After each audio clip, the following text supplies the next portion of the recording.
कुरान के खादिम सामने आएंगे और कुरान का जिंदा कलाम आपके सामने पेश करेंगे। हालेलुया, प्रेज़ करो, हालेलुया, प्रेज़ करो, हालेलुया, प्रेज़ लॉर्ड। खुदाम के नाम को इज्जत मिले और खुदाम का नाम मुबारक हो। मैं शुक्रगुजार हूं भाई साबर का, जिन्होंने यहाँ पर प्रिजाइडिंग का एक खूबसूरत हिस्सा सर अंजाम दिया। और जैसा कि हम सब जानते हैं, मैं अक्सर कहा करता हूं कि प्रिजाइडिंग का सेशन वर्शिप के सेशन के दौरान में होता है, और प्रिजाइडिंग और वर्शिप का वो सेशन, वो हिस्सा हमारी जिंदगी में तैयारी को लेकर आता है। और उस तैयारी के बायस हम इस लायक होते हैं, काबिल होते हैं कि हम खुदावंद की गहरी, मीठी और जिंदगी बख्श बातों को जो इस जमाने में नबी के जरिए से हमें दी गई हैं, उनको सीख सके, समझ सकें, रिसीव करें और फिर क्या करें, उसे कंसीव कर सकें। आमीन। क्योंकि यीशु मसीह एक ऐसी दुल्हन को लेकर जाने वाला है जो कंसीव के अमल से गुजरी हो, जिसके पास बीज हो, जिसके पास उसकी जिंदगी हो। आमीन। जो उसके वादों पर कहे कि मेरे लिए तेरे कौल के मुआफिक हो। आमीन। खुदा आप सबको बरकत दे। मैं सबसे पहले शुक्रगुजार हूं आप सबके लिए कि आप सख्त सर्दी के मौसम में और जो कि दूर से भी आप आए हैं, और ये खुदावंद की मोहब्बत है जो आपको यहाँ पर खींच लाई है। और किसी इंसान में कोई कमाल नहीं होता, कमाल खुदावंद के रूह में है। और खुदावंद का रूह अगर आप में जुम्बश करता है, काम करता है, तो वो आपको अट्रैक्ट करता है, वो आपको खींचता है ताकि आप खुदावंद के वक्त के कलाम की तरफ आ सकें। और मैं उम्मीद करता हूँ कि आपका यहाँ पर आना आपके लिए इज्जत का, बरकत का और हमेशा की जिंदगी का बायस होगा। Hallelujah, hallelujah, praise Lord. आए मेरे अजीजों, आज शाम हम खुदावंद के कलाम की तरफ अपनी निगाहें लगाते हैं, अपने ध्यान और ज्ञान लगाते हैं। और इससे पहले कि हम खुदावंद के कलाम को पढ़ें, आज की सुबह में मेरी तरफ से आप सबको खुदावंद यीशु मसीह के फतेहमंद नाम में सलाम कबूल हो। खुदावंद आप सबको मेरे अजीजों बरकत बख्शे। आए हम कलाम की तरफ चलते हैं, और जिनके पास बाइबल मुकद्दस है, कलाम मुकद्दस है, वो अपने उसको खोलेंगे और हम चलेंगे खरूज की किताब में, द बुक ऑफ एक्सोडस। खरूज की किताब के अंदर जाएंगे, चैप्टर 12 हम निकालेंगे, यानी 12 नंबर बाब हम निकालेंगे। Praise God, hallelujah. बाब नंबर 12 हम निकालेंगे। और किसी के पास कॉपी पेंसिल हो तो उसे नोट भी कर सकता है, ताकि आपको पता चले कि आज हम किस टॉपिक पे बात कर रहे हैं, किस मामले पर बात कर रहे हैं, ताकि हम पूरी बरकत को हासिल कर सकें। खरूज की किताब, तौरात की पहली 5 किताबें, यानी बाइबल मुकद्दस की पहली 5 किताबें, जिन्हें तौरात कहा जाता है, उसकी दूसरी किताब पैदाइश, खरूज की किताब 12वां बाब हम निकालेंगे, और उसकी दूसरी आयत से हम इसे पढ़ेंगे। बेहतर है कि हम इसे दूसरी आयत से पढ़ें। हालेलुया। मैं आपके लिए पढ़ देता हूं, आपके लिए आसानी के लिए। आमीन। ताकि जल्दी से इसे हम खुदावंद की नजर में पेश करें। हालेलुया। खरूज की किताब 12वां बाब और उसकी दूसरी आयत से, और यह महीना तुम्हारे लिए महीनों का शुरू और साल का पहला महीना हो। बस इस्राएलियों की सारी जमात से यह कह दो कि इसी महीने की 10वें दिन हर शख्स अपने अबाई खानदान के मुताबिक घर पीछे एक बर्रा ले, यानी एक घर के लिए एक बर्रा ले। आमीन। और अगर किसी के घराने में बर्रा को खाने के लिए आदमी कम हो, तो वो और उसका हमसाया जो उसके घर के बराबर रहता हो, दोनों मिलकर नफरी के शुमार के मुआफिक एक बर्रा ले लें।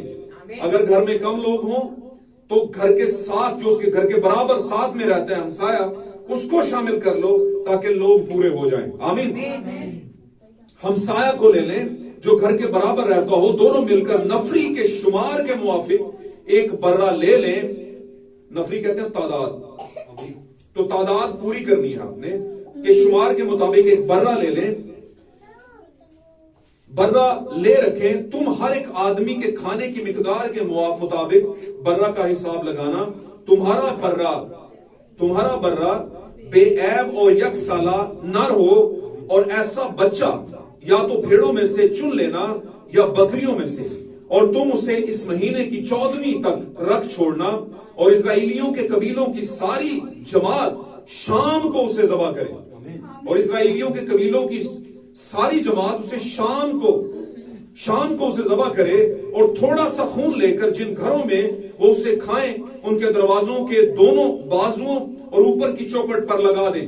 और वो उसके गोश्त को उसी रात आग पर भूनकर बेखमीरी रोटी और कड़वे साग पात के साथ खा लें।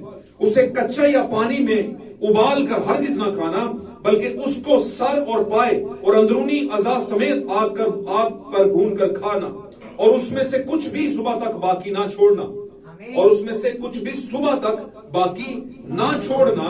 और अगर कुछ उसमें से सुबह तक बाकी रह जाए, काबिल गौर बात है ये, अगर उसमें से सुबह तक बाकी कुछ रह जाए तो उसे आग में जला देना, और तुम उसे इस तरह खाना, अपनी कमर बांधे, अपनी जूतियां पांव में पहने और अपनी लाठियां हाथ में लिए हुए तुम इसे जल्दी जल्दी खाना, क्योंकि ये फसा खुदावंद की है, क्योंकि ये फसा खुदावंद की है।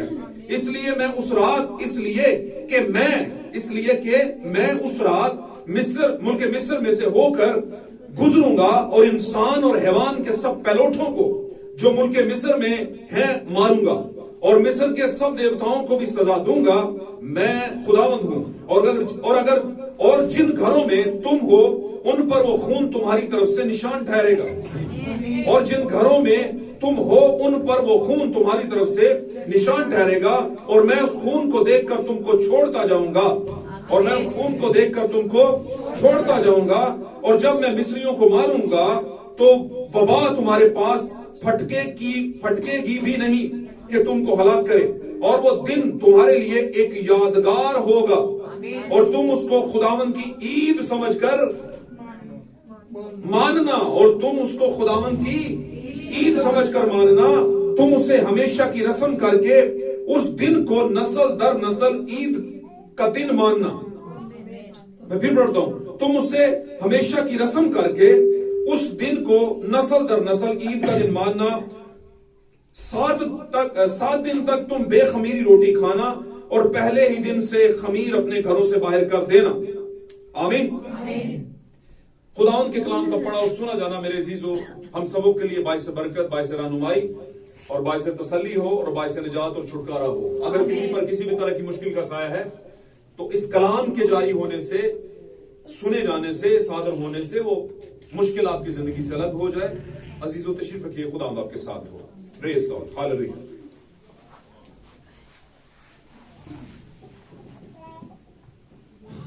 Praise God, hallelujah. खुदावंद के नाम को जलाल मेरे।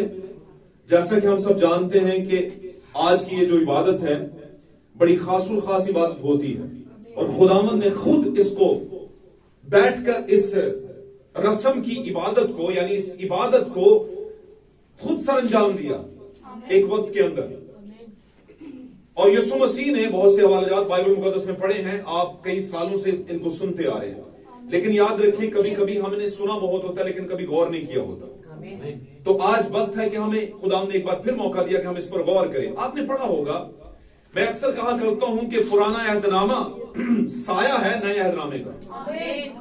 आप बोलेंगे यार साया तो बाद में आता है, सॉरी, साया जो होता है बाद में आता है और हकीकत पहले होती है, जबकि नया अहदनामा बाद में आया है और पुराना अहदनामा पहले था। तो उसका मतलब है कि पहले जो मौजूद होता है उसका साया बाद में होता है।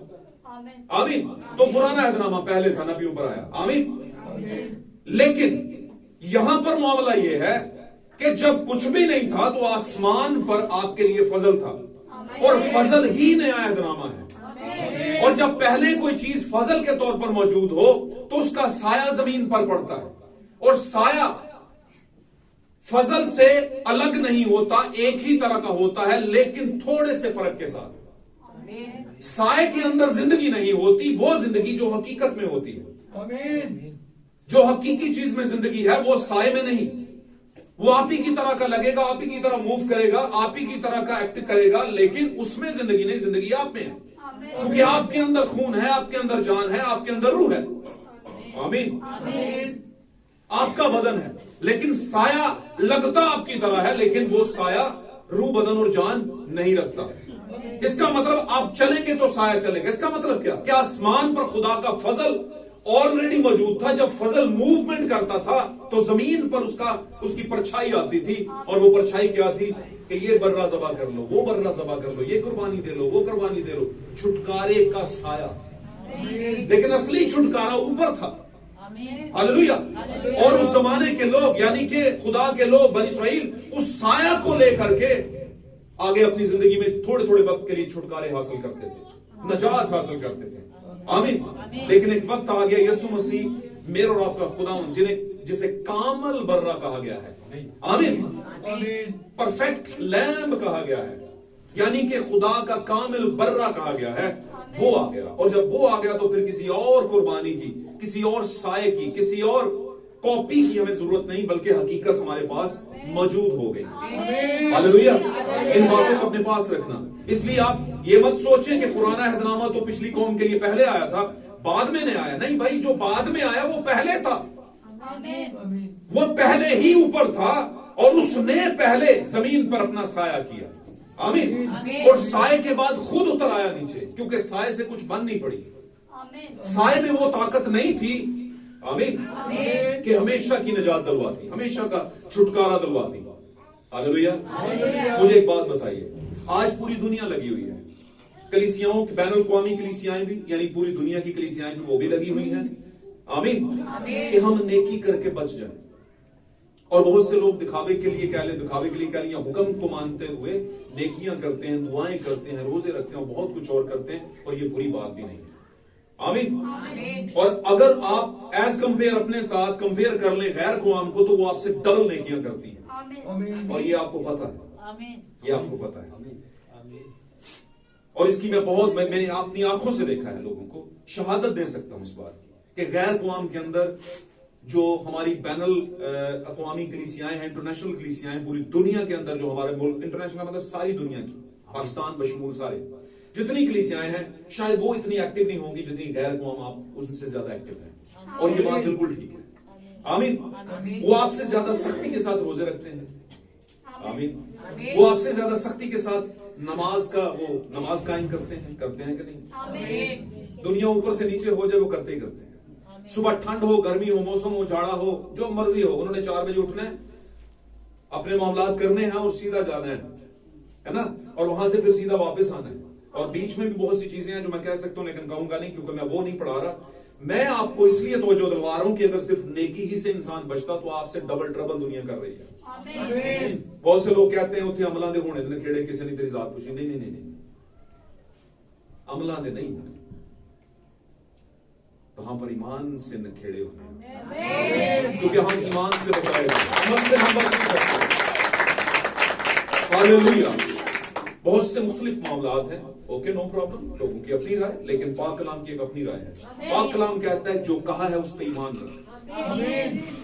और जब आप ईमान रखते हैं, अब कहा क्या गया है? क्या बाइबल ने ये नहीं कहा कि झूठ मत बोल? कहा है ना, ईमान रख के बाइबल ने कहा है, तो आप झूठ बोलना छोड़ देंगे। आमीन।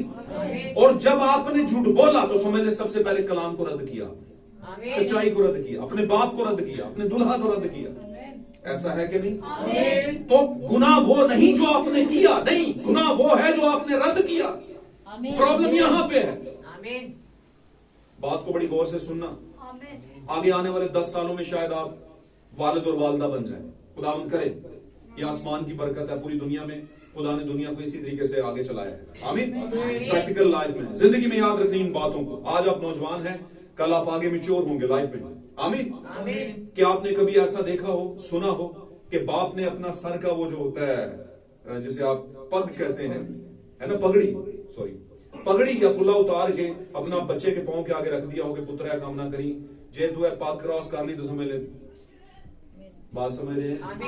तो इसका मतलब क्या? पग में कोई बात होती है? नहीं, उस बंदे की जुबान में बात होती है, वो जो कहने वाला होता है उसकी बात हो। कपड़े की क्या अहमियत है? कपड़े की कोई अहमियत नहीं। मां कहती है पुत्र है, मैं अपनी चादर छोड़ देती हूँ। ये होता है टाइम। सुना है मेरी बात, समझ रहे हो? और आपके लिए, आपके गुनाहों के लिए बाप अपनी पगड़ी उतार के लोगों के पांव में रख दिया, मेरी पाक दी इज्जत रहा लो, मेहरबानी, मेरे बच्चे ने छोड़ दो, बच्ची ने छोड़ दो। क्या समझे हैं? इसका मतलब क्या? इसका मतलब है खुदावंद ने भी यहां पे कुछ रखा हुआ है। पुत्र रद्द करके आगे निकल जा, तो फिर जो मर्जी कर। और आप जब इसे रद्द करते हैं तो पहला गुनाह ये, भाई ब्रैनम हमारे जमाने के प्रॉफिट, ये कहते हैं कि गुनाह असल में वो नहीं जो इंसान समझता है। इंसान समझता है झूठ बोलना गुनाह है, इंसान समझता है हरामकारी गुनाह है, इंसान समझता है शराब पीना गुनाह है, इंसान समझता है नशा करना गुनाह है, इंसान समझता है चोरी करना, लालच करना, फलां करना, टमका करना, लाखों करोड़ों बड़े फोल्डर्स हैं गुनाहों के, ये गुनाह है। बोलता है ये गुनाह है आपके लिए, लेकिन कलाम के मुताबिक ये गुनाह नहीं है, ये गुनाह के फल है। और असल में गुनाह क्या है जिसके ये फल है? गुनाह क्या है? गुनाह है बेअतकादी, खुदा के कलाम पर एतकाद ना करना, उसको रद्द करना, यह है गुनाह। कलाम कहता है कि नशाबाज खुदा की बाशी में दाखिल नहीं होंगे, आप फिर भी नशा करते हैं, मतलब आप कलाम को रद्द करते हैं, उस पर एतकाद नहीं करते। आप बाप की पगड़ी को रौंदते हुए आगे निकलते हैं, इसका मतलब क्या है? आपने वहां पर गुनाह किया है, वो गुनाह तो माफ हो सकता था, ये किया है इसके लिए अलग से, ये टफ टाइम है। लोग कहते हैं मैंने माफ कर दो, कहते हैं मुझसे क्यों मांग रहे हो? उससे मांगो जाके। बात समझे? तो यहां पर मामला क्या है? खुदा ने जमीन पर शरीयत भेजी, यानी साया भेजा। खुदा आसमान पर था, आमीन। और खुदा में बात करूं खुदा की, तो इसका मतलब है खुदा यानी सूरज, खुदा यानी मलके सिदक, खुदा यानी सच्चाई का सूरज, जो कहता है मलाकी की किताब के 4 बाब में, तुम जो मेरे नाम की ताजीम करते हो, आफ्ताबे सदाकत तुम पर तलू होगा। सच्चाई का सूरज आसमान पर था, आमीन। और मुझे बताइए, जमीन जो है किसकी रोशनी से चमकती है?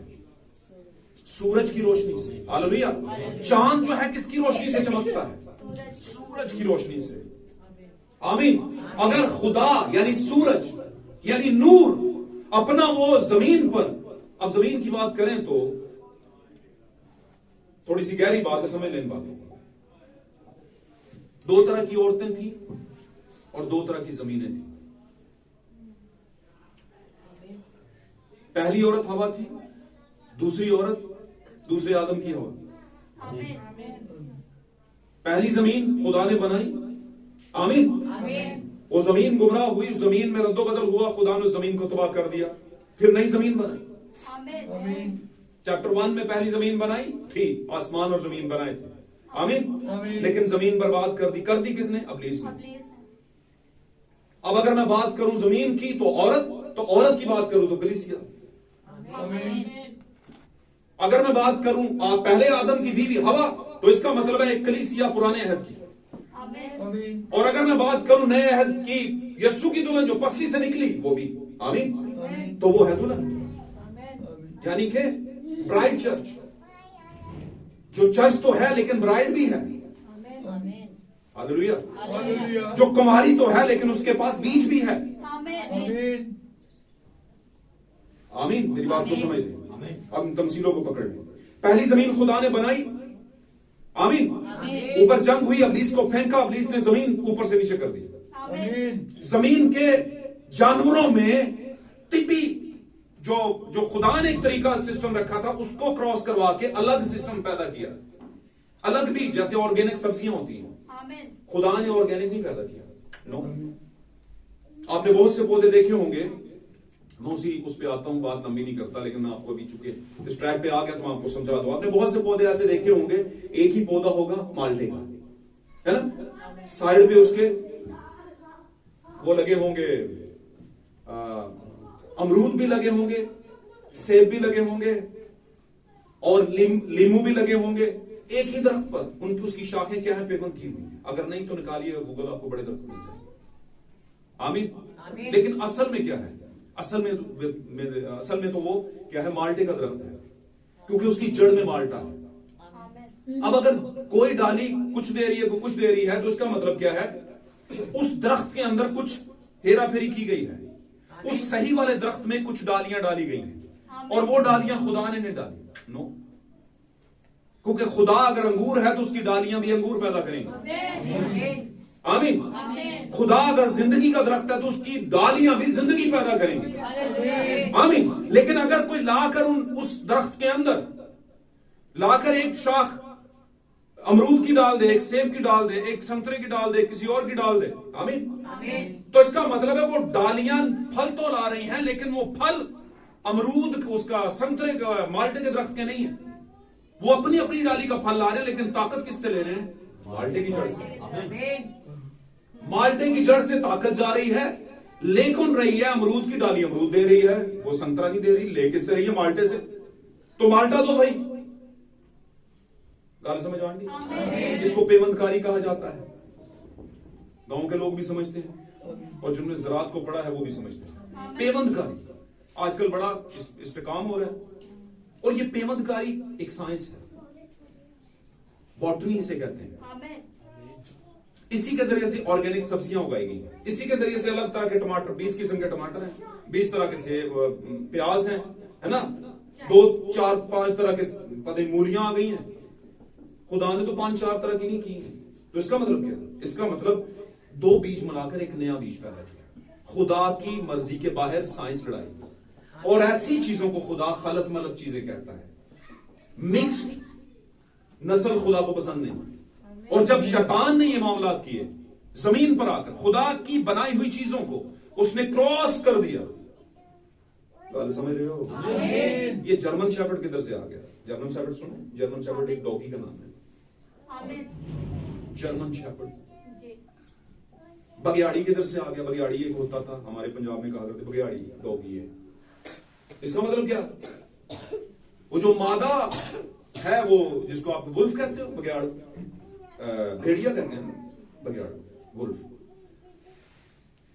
वो क्रॉसिंग वहां पर क्या है? वो अलग हुई है। जो जर्मन मादा है वुल्फ की, उसके साथ नहीं हुई, क्योंकि वो तो वुल्फ ही पैदा करेंगे। लेकिन अगर 2 अलग से लेकर वो एक अलग चीज पैदा करेंगे। मेरी बात समझ रहे हो? बात समझाने की गर्ज से कर रहा हूं, बातें समझने के लिए होती हैं। तो ये था पहली जमीन में इब्लीस ने किया, और खुदा ने जब देखा कि हर चीज खराब हो गई, खुदा ने तबाह कर दी। पहले चैप्टर में, पैदाइश का पहला चैप्टर पढ़ना, लिखा है इब्तिदा में खुदा ने जमीन और आसमान को पैदा किया, और जमीन वीरान और सुनसान हो गई। लोग कहते हैं थी, ये तर्जुमा गलत है। वीरान और सुनसान नहीं थी, वो बंजर नहीं थी, बैरन नहीं थी, अंग्रेजी में कहते हैं। वो भांज नहीं थी जमीन, खुदा ने उसे सही पैदा किया था। लेकिन वीरान और सुनसान हो गई, तो हो कैसे गई? खुदा ने की नहीं, उसको बना के खुद क्यों करेगा? क्या खुदा ऐसी चीज बनाता है जिसमें बंजरपन हो? नहीं, खुदा तो कामिल चीज बनाता है। गल्ला समझ आनी है? बातें समझ आए तो बोलो आमीन। खुदा कभी भी बंजर चीज नहीं बनाता, खुदा हमेशा कामिल बनाता है। जब उसने जमीन और आसमान कामिल बनाया, तो उसने इंसानों को भी कामिल बनाया था, लेकिन आजाद मर्जी के साथ। और जमीन के साथ क्या हुआ? जब अबलीस को फेंका गया, तो अबलीस ने अपनी साइंस लड़ाई, और उस साइंस से उसने क्या किया? आज भी आप, अच्छा ये डायनासोर्स निकल कहां से आए? ये डायनासोर जो मिले हैं लोगों को, पता ना, हड्डियां मिली हैं, जो पढ़े लिखे बच्चे हैं। डायनासोर्स की आजकल वीडियोस भी बनी हुई है ना? ये थे, बिल्कुल बिल्कुल थे, करोड़ों साल पहले पीछे खुदा ने बनाए थे। तो आज इनकी हड्डियां मिल रही, कभी जिंदगी में इनको देखा तो नहीं था किसी ने। भाई देखते कैसे खुदा ने तबाह कर दिया था सारा कुछ। जब, अच्छा आगे चलते हैं। जमीन को तबाह किया खुदा ने खुद। खराब जमीन को खुदा नहीं रखता, उसको तबाह करता है, उसको दोबारा वो खत्म करता है, और फिर नई जमीन बनाता है। आमीन। जमीन वीरान और सुनसान हो गई, जब हो गई तो फिर खुदा ने तबाह किया। वीरान और सुनसान किस तरह हुई? क्योंकि उसमें गड़बड़ पैदा हुई, और की किसने? इब्लीस ने, जानवरों से लेकर पौधों तक। आप सोचेंगे ये आज पादरी साहब किधर की बातें कर रहे हैं। तो खराबी कहां पर थी?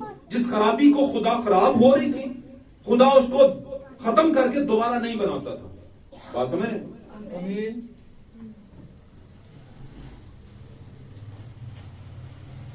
खुदा उसको शक्ल देता था, इब्लीस उसे खराब करता था, बदशक्ल बना देता था। आमीन। खुदा फिर उसे शक्ल देता था, इब्लीस उसे फिर बदशक्ल बना देता था जमीन को। तो जमीन क्या है? एक ऐसी जगह जहां पर बीज बोया जाता है। आमीन। और बीज कलीसिया में भी बोया जाता है। आमीन। और कलीसिया की बात करूं तो 7 तरह की औरतें हैं, 7 कलीसियां हैं, 7 तरह की जमीनें हैं। खुदा हर जमीन, हर टाइम पर खुदा अपना बीज बोता रहा। हालेलुया।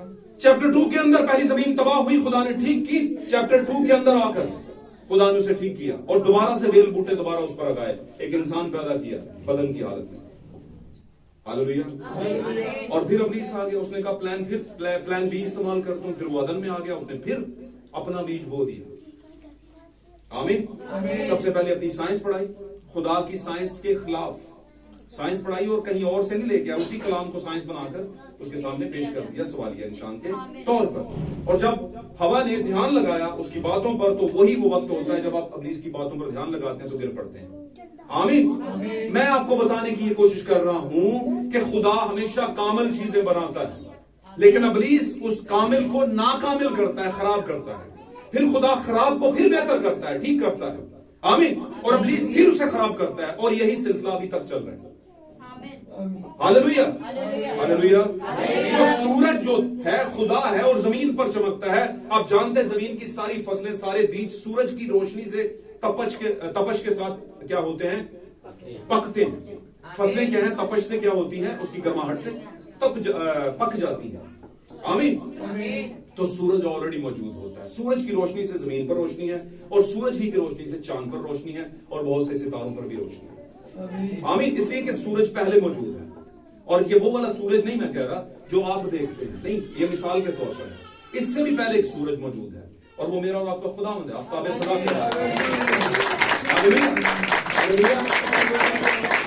अब उसने किया ये है, उसने खुदावंद ने निजात के लिए एक सिलसिला किया। यहां पर पुराने अहदनामे में देखते हैं कि यहां पर खुदा पहली कौम को क्या कह रहा है, घर के मुताबिक एक यकसाला यानी 1 साल का बच्चा हो। आमीन। बर्रा। अब जब खुदा पहली बात करता है तो वही सही बात होती है। ये भी बात आपको जरा गहरी बात बताने लगूं। यहां पर खुदा ने ऑप्शन बीच में दे दिया है, ध्यान से सुनिए। यहां पर खुदा ने ऑप्शन दे दिया। ऑप्शन क्या दिया है, उसने कहा या ये बकरियों से हो या भेड़ों के बच्चों से हो।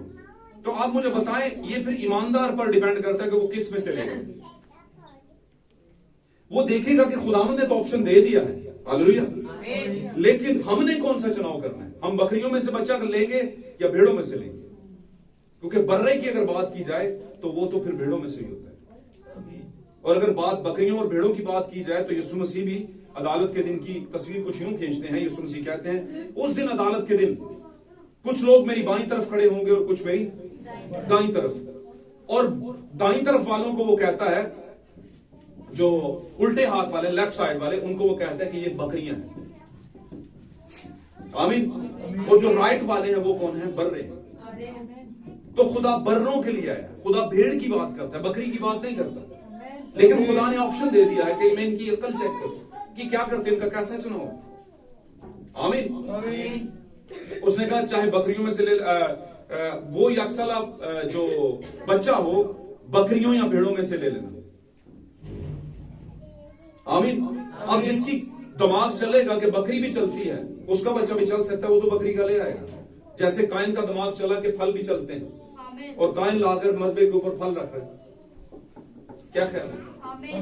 लेकिन उसको पता था, हाबिल को पता था रेवलेशन का, कि यहां पर बर्रा ही चलता है, जिंदगी खुदा मांगता है, खुदा जिंदगी और लहू को मांगता है, इसलिए वो जिंदगी लेकर आया वहां पर बर्रे। हालेलुया। तो ये भी आपने ज़हन में रखना है कि यहां पर बहुत से लोग हैं जो फसा तो लेते हैं, लेकिन वो किसका ले रहे हैं फसा। अगर एक्यूरेट टाइम नहीं, सही टाइम पे नहीं ले रहे, और सही खुदा के कलाम के मुताबिक नहीं ले रहे, तो वो असल में बकरियों में से, वो सही नहीं है। आमीन। उसकी तासीर बदल जाएगी। हालेलुया। फिर यहां पर एक बड़ी खास बात उसने की है, उसने कहा है शाम के वक्त लेना ये। और मैंने पहले बताया कि पुराना अहदनामा साया है नए अहदनामे का। आमीन। अब ये अगर साया है तो इसका मतलब है हकीकत भी कुछ इसी तरह होनी चाहिए। फिर अगर यहां पर टाइम का ख्याल रखा है शाम के टाइम, तो उसके पीछे खुदा कुछ बताना चाहता था नए अहदनामे में। आमीन। तो यहां पर उसने कहा शाम के टाइम पे बर्रा लेना, और शाम के वक्त इसे ज़बह करना, और शाम ही के वक्त इसे भून कर खाना। और इसमें खास बात बताने लगा, कभी किसी ने कोई ऐसा बर्रा नहीं खाया होगा आमतौर पर दुनिया में, आज की साइंस में, आज की दुनिया में तो बिल्कुल नहीं, किसी क्रिश्चियन ने ऐसा नहीं किया होगा। यहां पर लिखा है उसे ज़बह करना, ज़बह करने के बाद उसे भून लेना। 1 साल का बच्चा होगा वो भेड़ का, उसे लकड़ियों के ऊपर आग पर भून लेना, पाए अंतड़ियों अंदर के सारे अज़ा समेत खाना। कभी देखा है किसी को खाते हुए ऐसे? वो तो कहते हैं भाई जी अभी चीज कर दे, अभी चीज कर दे, अभी चीज कर दे, अभी चीज कर दे, बल्कि कहने की तो लोड़ ही नहीं पैंदी, वो कहता मैंने पता है ए खाई नहीं, ए कर दी नहीं। क्या ख्याल है? तो इसका मतलब है खुदा समझाना कुछ और चाह रहा था। आमीन।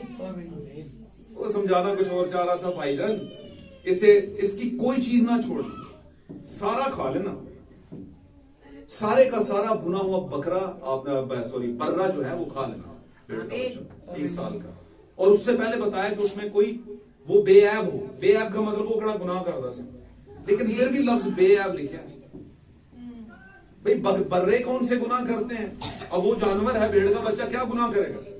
इसका मतलब बेऐब लिखा, इसका मतलब क्या? खुदा आने वाले वक्त में बताना चाहता था, तो तमसील है।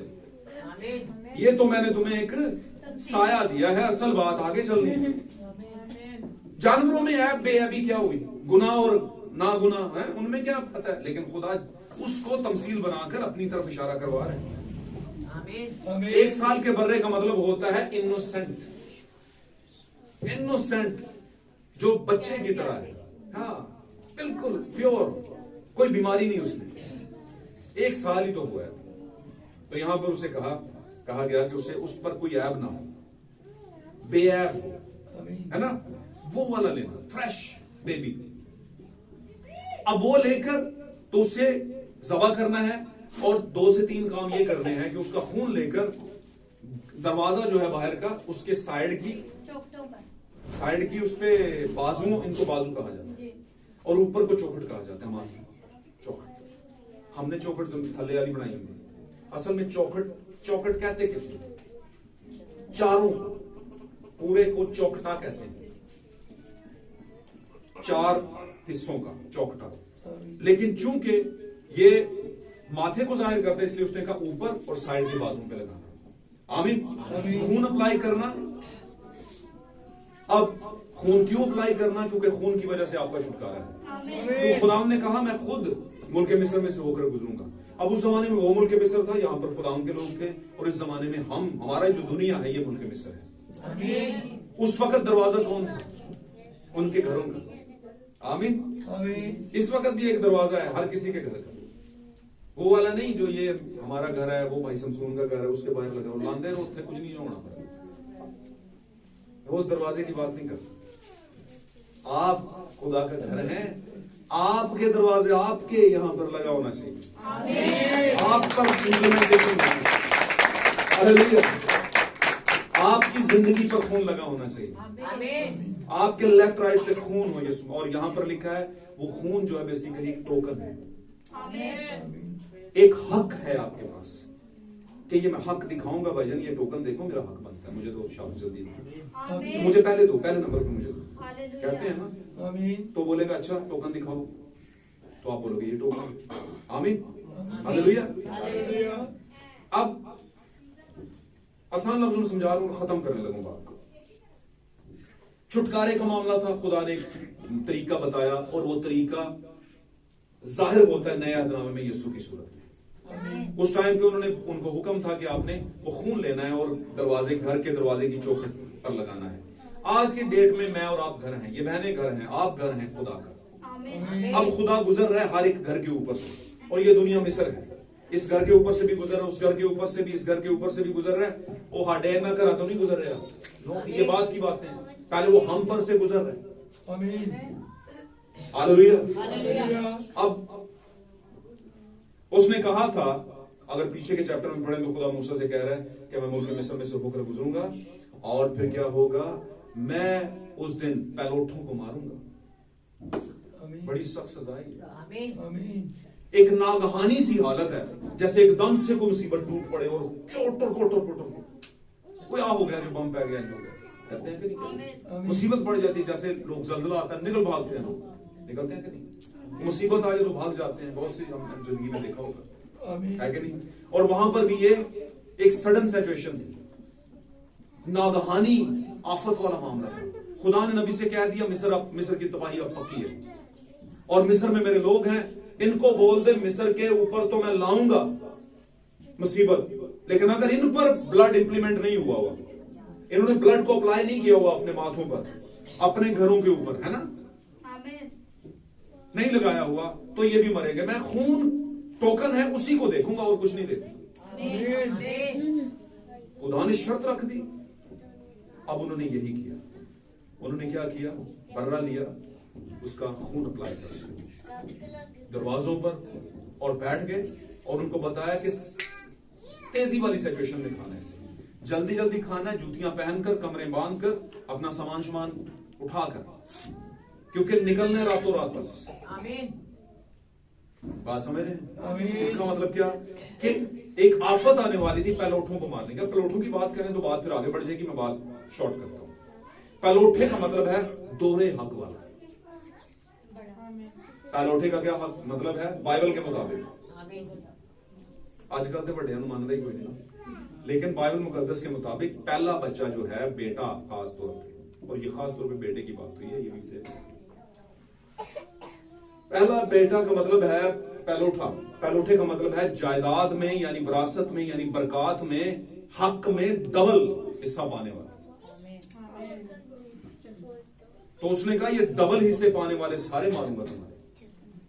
और मैं एक और बात भी बता दूं, ये डबल हिस्से पाने वालों के लिए क्या होता था कि अगर एक बंदे का उसकी जिंदगी के दौरान बेटा पैदा नहीं हुआ, फर्ज करो,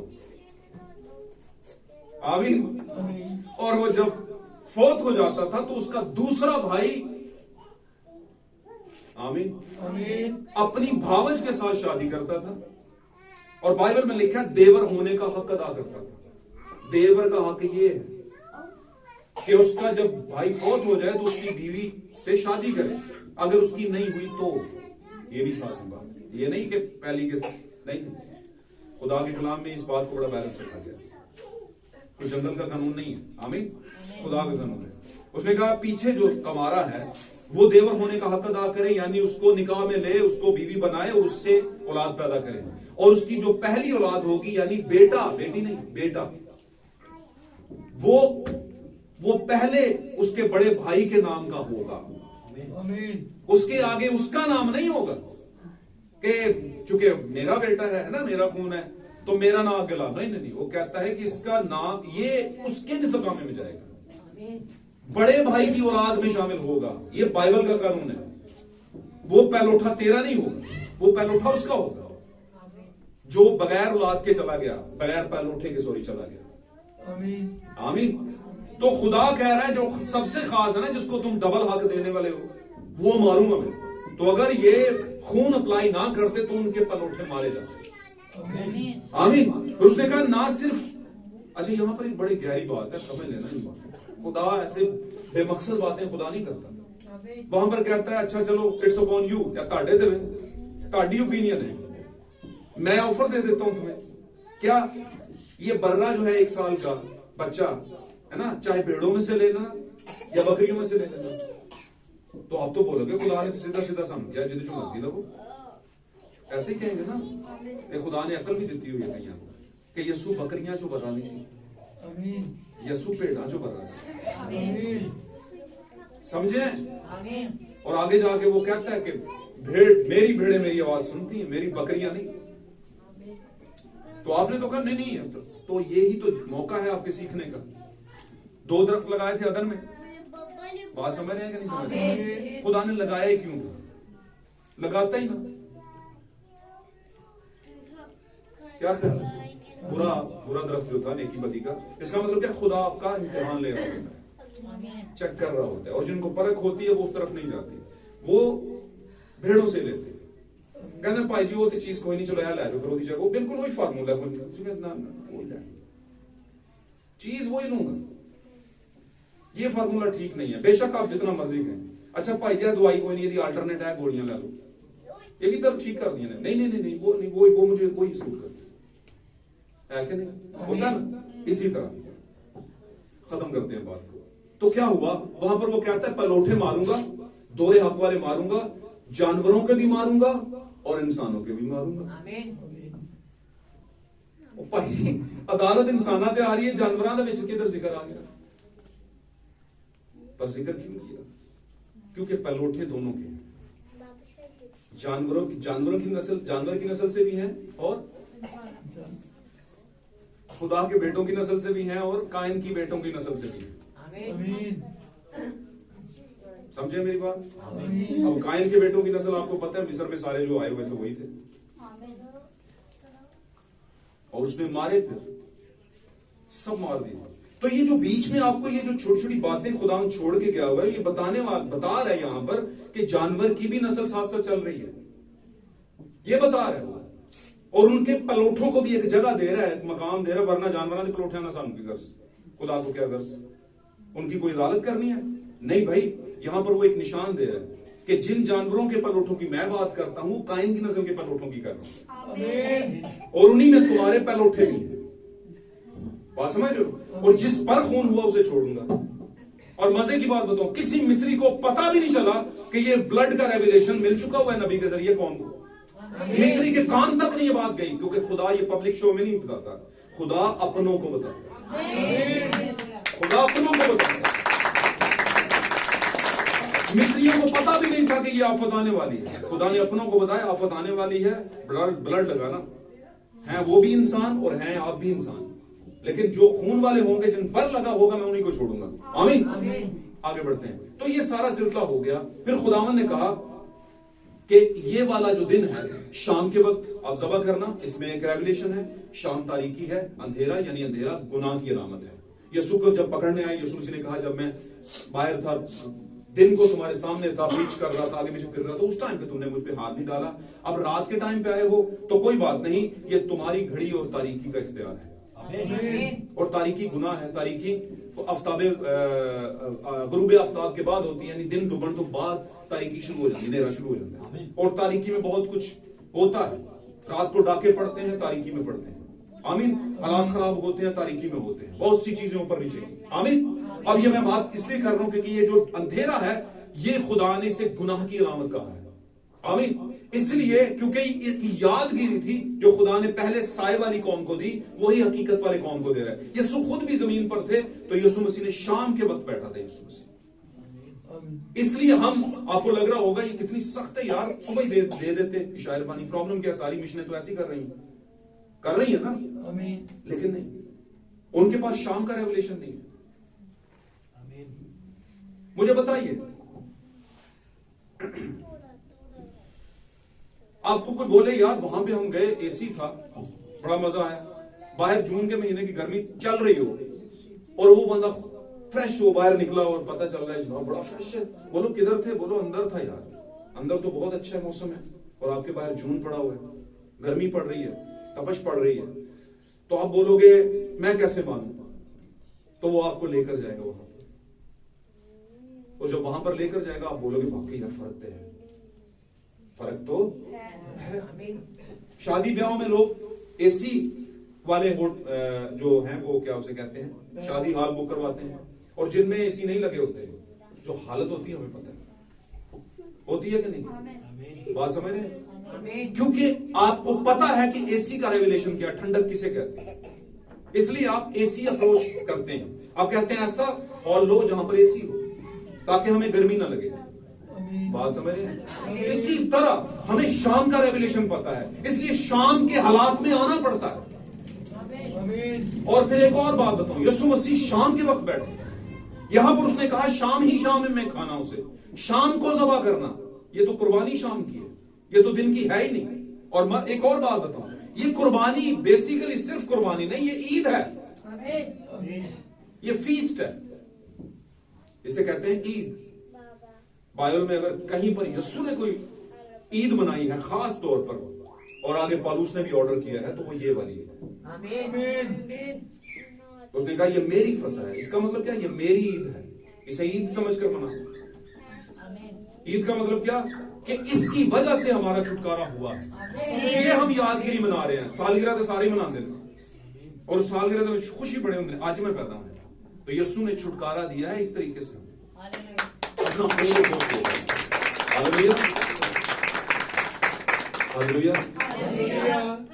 इसलिए हम शाम को बैठते हैं ताकि उस माहौल में अपने आप को फील करें, जैसे यीशु मसीह भी अपने शागिर्दों के साथ बैठे और उन्होंने फरमाया मेरी बड़ी आरज़ू थी कि मैं दुख सहने से पहले तुम्हारे साथ ये फसह खाऊं। और उसने ये भी कहा कि मैं ये जो है मैं नए अहद के तौर पर तुम्हारे साथ खा रहा हूं, तब तक तो मेरी यादगिरी मनाना जब तक कि मैं दोबारा बाप की बादशाही में ना खाऊं। इसका मतलब है बाप की बादशाही में भी हम खाएंगे। एक फसा वहां पर भी होगा, और वो फसा कौन सा होगा? 3.5 साल की ज़ियाफत है, बाप की बादशाही का फसा, 3.5 साल की ज़ियाफत आसमान पर। आमीन। तो मेरे अजीजों, इन बातों पर मैं इसलिए रोशनी डाल रहा था कि आपको पता चले कि हम शाम को क्यों बैठते हैं। लोग तो सुबह को दे देते हैं और फिर भी उसे ईशा कहते हैं। बड़े अफसोस की बात है, कहते हैं ईशा रिवानी की मीटिंग है जी, कहते हैं कि नहीं? बल्कि कुछ तो ऐसे हैं खतरनाक किस्म के, मैं इनको खतरनाक कहता हूं, जो उस लफ्ज को ही बदल दिया। उन्होंने कहा ये ईशा कहना ही छोड़ दिया, क्योंकि उनको पता है ईशा कहेंगे तो लोग सवाल करेंगे। अगर ईशा कहेंगे तो मतलब शाम के बाद का वक्त, अंधेरे का वक्त। ईशा का मतलब तो यही होता है।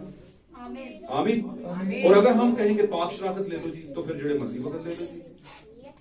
तो पाक शराकत तो दी नहीं यसू ने। अगर दी है तो मुझे भी बता दो कि दी है कहीं पे यसू मसीह ने पाक शराकत। उसने तो फंसा ली थी, और ये कहां से चला था? ये 12 बार से चला, और यसू मसीह तक कई नबियों के बाद भी चलता रहा। फिर यसू पर ये जो जंक्शन है ये चेंज हुआ। यसू ने कहा अब से वो नहीं होगा जो पहले चल रहा था, अब से वो होगा जो मैं कहूंगा। और वो क्या है? ये है मेरा गोश्त और ये है मेरा खून। आमीन। जिसकी आज हम रस्म के लिए इकट्ठे हुए हैं। Hallelujah, hallelujah.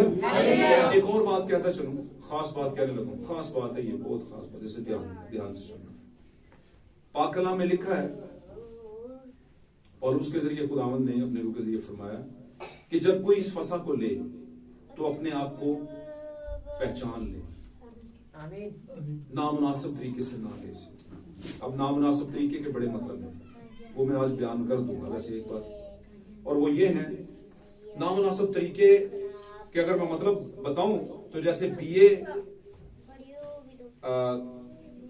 की इंग्लिश होती है या एफए की इंग्लिश होती है, कहते हैं वो बड़ी सख्त होती है, पास ही नहीं करते। बड़ी बड़ी पेपर देने लोग इंग्लिश में फेल कर देते हैं। तो इसी तरह है जी, हाँ, तो बड़ा सख्त होता है इम्तिहान। तो ये वाला इम्तिहान भी जरा सख्त है। क्या सख्त है? गैर मुनासिब तरीका, कलाम के अगेंस्ट जो चल रहा है बहन या भाई, वो इसमें शामिल नहीं हो सकता। कलाम के खिलाफ जो चल रहा है बहन और भाई, वो इसमें शामिल नहीं हो सकता। और इसमें उसका अपना फायदा है, अगर वो शामिल होगा तो उसके लिए नुकसान है। और कलाम में मुनासिब तरीका क्या है? प्रॉपर पानी का बपतिस्मा खुदा यीशु मसीह के नाम में, जो कि दिए गए हैं। आमीन। टाइटल्स में नहीं, बल्कि खुदा यीशु मसीह के नाम में सबसे पहला काम ये, तौबा के बाद पानी का बपतिस्मा। आमीन। उसके बाद खवातीन है, तो वो खवातीन की तालीम जो खुदा ने उनको दी है उसके मुताबिक चलेंगी। और मेल हजरात जो हैं, मर्दों की जो तालीम खुदावंद ने दी है यहाँ पर नौजवानों को, उसके मुताबिक चलेंगे। अगर वो चल रहे हैं उसके मुताबिक तो फिर वो फसा में शामिल है। अगर वो नहीं चल रहे तो वो उनके लिए गैर मुनासिब होगा। और ये बात मैंने क्यों कही? इसके अलावा कोई और गैर मुनासिब तरीका नहीं है। आमीन। मुझे बताइए, एक औरत गैर जुबानें बोल रही होगी, आमीन, और उसके बाल कटे हुए हैं, उसके नेल इतने इतने लंबे, फेस पेंट किया, तो क्या वो फसा में शामिल होने का मुनासिब तरीका है? मुझे बताएं कौन से रूह के फल हैं उस पे लगे हुए, जो वो शो बता रही है कि उसको देख के लगता है कि क्या ये खुदा की बेटी है? इसी वाले से लगता नहीं, तो उसे फसा देना चाहिए। मैं कहता हूं देना क्या नहीं चाहिए, लेना ही नहीं चाहिए उसे। उसे दुरुस्त होके आना चाहिए। वरना पाकला में लिखा है जो गैर मुनासिब तरीके से आते हैं वो बीमार हो जाते हैं। उन्होंने कहा बाज ऐसे हैं जो सो गए हैं, यानी दुनिया से चले गए हैं, क्योंकि खुदा का खून और गोश्त नामुनासिब तरीके से ले लिया उन्होंने। पढ़ा दूंगा अभी, मैं पढ़ाने के बगैर नहीं दूंगा, मैं फसा मैं पढ़ाऊंगा। और ये बातें हैं, इन बातों को ज़हन में रखें। आमीन। अभी पाँव धोने की रस्म होगी, वो भी जरूरी होती है। आमीन। बैठेंगे, बहनों की भी होगी, बहनें बहनों के पाँव धोएंगी और भाइयों के। इस बात का रेवलेशन रख लें अपने पास। लोग सवाल करते हैं कि जब यीशु मसीह ने पाँव धोए थे उस वक्त बहनें तो नहीं थी, उस वक्त तो बहनें नहीं थी। यानी बहनें नहीं थी का मतलब ये कि बहनों ने तो नहीं धोए थे एक दूसरे के पाँव, तो फिर आप क्यों धुलवाते हैं? बहुत बड़ा सवाल है। आमीन। लेकिन यीशु मसीह ने जब शागिर्दों के पांव धोए थे तो उस टाइम पर शरीयत का दौर चल रहा था जिसको यीशु मसीह ने पूरा किया, शरीयत को पूरा कर रहे थे। और शरीयत में औरत को वो जगह नहीं मिल रही थी जो कि मर्दों को मिलती थी। लेकिन जब यीशु ने अपना खून बहा दिया तो उसके खून के बहाए जाने के बायस खुदा की बेटियां भी उसी हक में आ गई और खुदा के बेटे भी उसी हक में आ गए। आमीन। अब वो सारे मिलकर खुदावंद के हुजूर में, अब वो सारे मिलकर खुदावंद के हुजूर में पेश होते हैं। और ये पांव धोने की दरअसल रस्म का मतलब क्या है? इसका मतलब यह है कि हम अपने आप को आजिज कर लें। आमीन। जब एक भाई दूसरे भाई के पांव पकड़कर उसे धोता है, आमीन, तो सबसे पहला काम खुदावंद का हुक्म पूरा करता है। उसने कहा था तुम भी ऐसे ही किया करना। हालेलुया। दूसरा, वो अपने आप को हलीम कर लेता है, अपने आप को पस्त कर लेता है, छोटा कर लेता है और अपने भाई को बड़ा कर लेता है। इसी तरह जब वो भाई फिर उसी अमल को दोहराता है तो इससे एक बाहमी मोहब्बत पैदा होती है। इससे बाहमी क्या हो जाती है? मोहब्बत पैदा होती है। एक तो ये मतलब है इसका। दूसरा मतलब, जब आप खुदावंद की मेज के पास आते हैं तो यीशु मसीह जब पांव धो रहे थे तो पतरस ने कहा कि शमौन ने कहा, ऐ खुदावंद क्या तू मेरे पांव धोता है? पतरस ने कहा तू ऐसा कभी नहीं करने पाएगा। यीशु ने कहा, है पतरस, अगर मैं तुझे ना धोऊं तो तू मेरे साथ शरीक नहीं। तो इसका मतलब है अगर भाइयों को धोने की जरूरत है तो बहनों को क्यों नहीं? क्या बहनें शरीक नहीं होना चाहती? यीशु मसीह की कलीसिया, उसकी दुल्हन के अंदर बहनें शामिल नहीं है। भाई और बहनें मिलकर मसीह की ब्राइड बनती है। आमीन। जिसको यीशु मसीह लेकर जाने वाला है। हालेलुया। तीसरी बात कि ये जो यीशु मसीह को उसने कहा कि तू कभी मेरे पांव ना धोने पाएगा, और उसने कहा कि अगर मैं तुझे ना धोऊं तो तू मेरे साथ शरीक नहीं। फिर पतरस ने कहा, ऐ खुदावंद अगर यही बात है तो फिर तू मुझे सर से पांव तक धो दे। उसने कहा, जो नहा चुके उन्हें दोबारा नहाने की नहीं मगर सिर्फ पांव धोने की जरूरत है। तो नहाने का मतलब है पानी का बपतिस्मा, और पांव धोने का मतलब, अच्छा वो भी क्यों लेते हैं? ताकि हम जाहिर करें कि एक पानी में गए, दफन हुए और फिर जी उठे, आमीन, नई जिंदगी के अंदर, और तौबा कर ली। आमीन। हमारे पिछले सारे धुल गए, खत्म हो गए। ये एक रस्म है खुदावंद ने जो कायम की। इसी तरह पांव धोने की रस्म भी यीशु मसीह ने कायम की। आमीन। और उसने इसलिए की क्योंकि हम दुनियादारी में रहते हैं। अगर कोई गलती हो गई है तो ये उसका सिंबल है, ये उसका निशान है। क्योंकि हमारी दुनिया में चाल चलन जो है, हमारा जो दुनिया में रहन सहन है, जिंदगी में जो सफर काट रहे हैं, उसमें हमारी जिंदगी में बहुत से कमियां होती हैं जो खुदा को पता होती हैं, लोगों को पता नहीं होती। तो ये भी एक तरह से एक सफाई का काम है जो हम खुदावंद के हुजूर में मेज पर आने से पहले करते हैं। हालेलुया। हालेलुया। तो इस बात को आप सहीहन समझ लें कि ये खुदावंद ने रस्म कायम की है, और वही हक जो बेटों का है, बेटियों का भी वही हक है। यानी वो भी उतनी ही बेटियां हैं जितने के बेटे हैं, उतने ही सगे हैं वो भी। ये है मेरे कहने का मतलब। तो अगर यीशु मसीह के सगे भाई यीशु के सगे हैं तो बहनें क्यों सगी नहीं? वो भी सगी।